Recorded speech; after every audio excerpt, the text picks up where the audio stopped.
Overpaying for anything sucks, especially socks, so why pay $45 for a single pair of grip socks when you can spend less than half? Pure Grip Socks Pro feature our best materials for optimal fit, moisture wicking, and performance at a fair price, just $16.99 a pair at puregripsocks.com.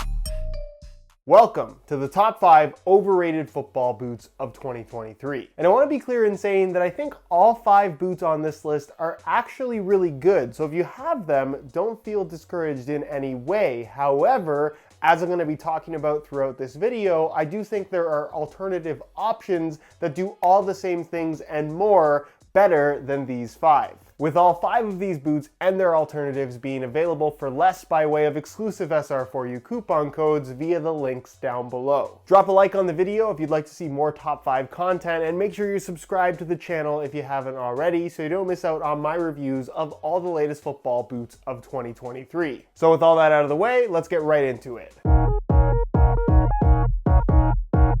Now this first pick might come as a bit of a surprise, but the Nike Premier 3 at $110, while I still think they're really good football boots, and for a long time now, I've recommended this series for somebody looking for a budget-friendly option, unfortunately for the Premier 3, their competition has stepped up their game, and for a little bit more money or a little bit less money, I think you can get a pair of football boots that is equally as good if you're on the market for something with a quality leather upper and a generally comfortable feel. Because for $10 less, you can get the 2023 edition of the Adidas Copa Gloro, which granted, it's not kangaroo leather like the Premier. However, the majority of the upper is entirely made from leather, and the cow leather that they have used feels a really good quality, arguably every bit as good as the Premiers. It also has a little bit more of a padded feel to it. Just like the Premiers, you get the fold over flap tongue if that's your thing, but you also have the option of cutting it off. The sole plate and stud pattern, I would say, is on the same level in terms of overall quality, and I just find these boots to feel more comfortable and offer a better leather football boot experience. And if you have a little bit of extra room in the budget, the New Balance 442 version 2 Pro at $130 is basically a top-end football boot at half the usual price. The kangaroo leather in the forefoot and toe box area is awesome. The fit and shaping of the boot is phenomenal. They're lighter than most speed boots. The sole plate and stud pattern feels significantly nicer than that of the other 2 I just mentioned, and they're also available in regular as well as wide fit, so there's a version for basically anybody. The Adidas X Speedportal.1 at $280, while they are overall solid football boots, when it comes to comparing them to other laceless options or other speed boot options in both of those categories, I would argue they're some of the worst. As far as laceless boots go, the shaping and general construction of this laceless system doesn't make for the best overall fit. They're not particularly comfortable, and I think the lockdown is the worst out of everything in the top-end laceless category. Then when you're talking about speed boots, it's certainly the worst when it comes to lockdown and responsiveness. The feel of this upper, I don't think is all that great compared to several other options out there, and the sole plate and stud pattern, while it's solid, it must be said that the elimination of the Carbitex insert on the more recent colorway drops, and of course moving forward, is a bit disappointing given that that was one of the flagship features of the new Speed Portal in general. As an alternative, and perhaps this may seem like a strange recommendation, but the new Adidas Copa Pure Plus, if you're after something with a laceless construction and a speed boot-like fit and feel,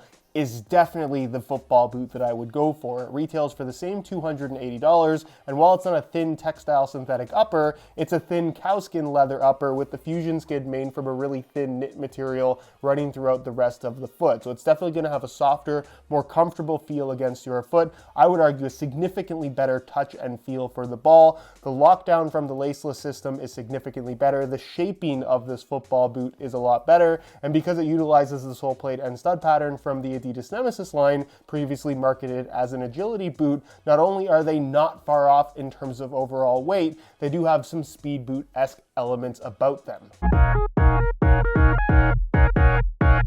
The Puma Ultra Ultimate at $220 is a football boot that I think is really good in a lot of ways. However, when you compare it to its competition in the speed category, it comes off feeling very average. And I think this is a football boot that has kind of built a reputation for itself over the last several generations of the Puma Ultra that have been less expensive and quite frankly just better. It's been known as the underrated speed boot pick, and unfortunately with the Ultra, it does see a significant redesign, and while I think the stud pattern is definitely an improvement, the boots gained a significant amount of weight. I don't think the fit and feel is up to par. The upper is nothing extraordinary in terms of comfort or lockdown, and in general at $220, it's just not the same value for money proposition that it used to be. What I think you should get instead is the New Balance Furon V7 Pro, where in normal colorways, the boots retail for $215, $5 less than the Ultra Ultimate, which isn't overly significant,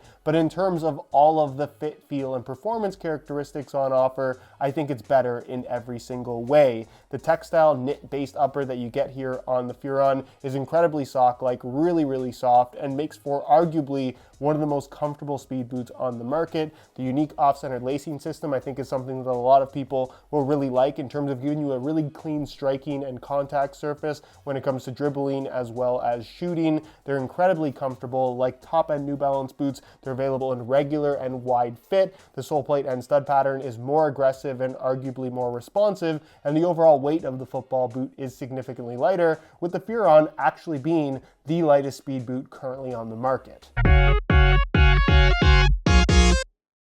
The Adidas X Speedportal.1 at $250 is unfortunately, and at least in my opinion, a huge step down from the Speedflow.1 that it replaces. The upper is stiffer, doesn't feel nearly as good on the ball, isn't nearly as comfortable, it's bulkier through the heel for basically no reason, it gains a little bit of weight, and of course the newer colorways do eliminate that Carbitex insert, which again was such a huge part of the marketing of this brand new Speed Portal model. While the performance I don't think has suffered due to this change, it's something that personally I just can't really get behind. And again, when you compare it to other speed boot options on the market, there's just not a lot about this that I think outperforms other options. And I realize that there are tons of people that are either Team Adidas or Team Nike, but this year, when it comes to $250 speed boot offerings, there is no question that the Nike Zoom Mercurial Vapor 15 Elite at the same $250 as the Speedportal.1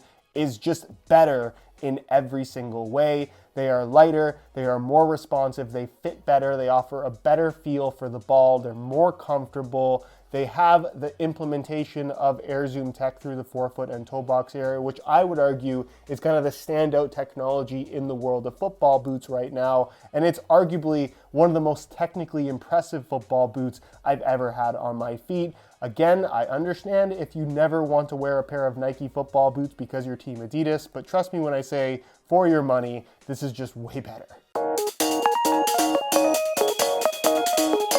The Made in Japan Mizuno Alpha is, in my opinion, one of the best football boots currently on the market, especially if you're after something in the speed category that has that really raw barefoot sensation, more of a synthetic rather than a knit like so many boots tend to have these days, and a more traditional construction with the central lacing system and standalone tongue. They're lightweight, they fit incredibly well. I would argue they're the most comfortable in the speed category and offer really nice traction. Of course, the Made in Japan build quality is also phenomenal, but at $320, I think they're a little overrated. And that's only because Mizuno themselves offer the Alpha Elite, which is not made in Japan, instead it's made in Vietnam, but ultimately fits, feels, and performs pretty well identically to that of the Made in Japan model, but retails for just $200, making it an incredible value in the speed category. And for $120 less, I just don't think there's really much that justifies